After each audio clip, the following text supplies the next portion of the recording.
Hello friends, আসসালামু আলাইকুম। আশা করি সবাই ভালো আছেন। হাজির হলাম আরো একটি নতুন ট্রিক্স আপনাদের শেয়ার করতে। আমরা সাধারণত আমাদের চ্যানেলে ছোট ছোট কম্পিউটার ট্রিক্স শেয়ার করে থাকি আপনাদের সাথে।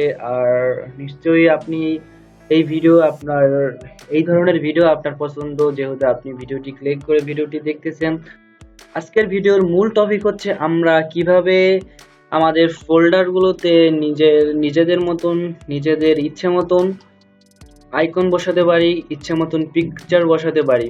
তো ঠিক এরকম এই এই পিকচারটা দেখে মনে হচ্ছে এটা পিকচার, কিন্তু এটা কোনো পিকচার না, এটা হচ্ছে আমাদের একটি ফোল্ডার।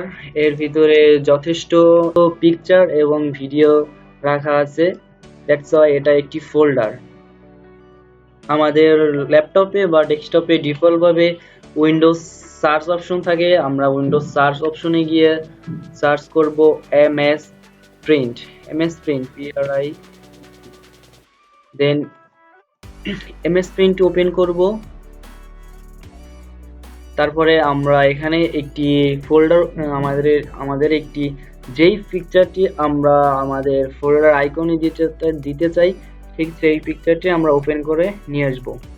তো ওপেনে ক্লিক করলাম, দেন আমাদের এই পিকচারটি আমরা ফোল্ডারে আইকন হিসেবে সেভ করতে যাচ্ছি। ওপেন করার পরে এই হচ্ছে আমাদের পিকচারটি। এই পিকচার আমরা ফোল্ডার আইকনে দিতে যাচ্ছি। দেন এখান থেকে আপনাদের কোনো রিসাইজ বা কোনো এডিট করার দরকার নেই। আপনারা শুধু ফাইলে গিয়ে সেভ অ্যাসে ক্লিক করে শুধু এই সেভ করতে হবে, এবং সেভ টাইপ অবশ্যই বিটম্যাপ দিতে হবে। দেন এর এক্সটেনশন আমরা চেঞ্জ করে ICO এক্সটেনশন দিয়ে দেব। দেন সেভে ক্লিক করব। আর আমাদের এই আইকন, দেন সেভে ক্লিক করব। আমাদের ডেস্কটপে সেভ হয়ে গেছে। দেখুন, এই হচ্ছে আমাদের আইকনটি। আমাদের এই পিকচারটি আমরা আমাদের এই ফোল্ডার আইকন হিসেবে দিতে চাচ্ছি। তো ফোল্ডার উপর ক্লিক করে মাউসের রাইট বাটন ক্লিক করে প্রপার্টিসে গিয়ে কাস্টমাইজে ক্লিক করব।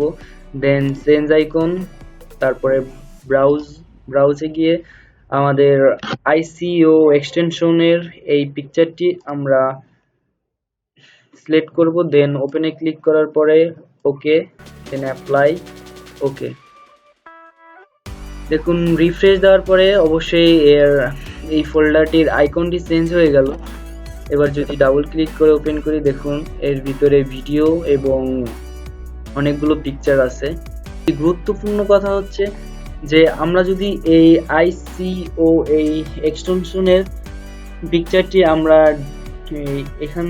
এর লোকেশন থেকে সরিয়ে ফেলি, অথবা যদি আমরা ডিলিট করে দেই, তাহলে আমাদের এই ফোল্ডার আইকনটি আবার চেঞ্জ হয়ে যাবে। দেখুন, রিফ্রেশ দেওয়ার পরে আইকনটি আবার চেঞ্জ হয়ে গেছে।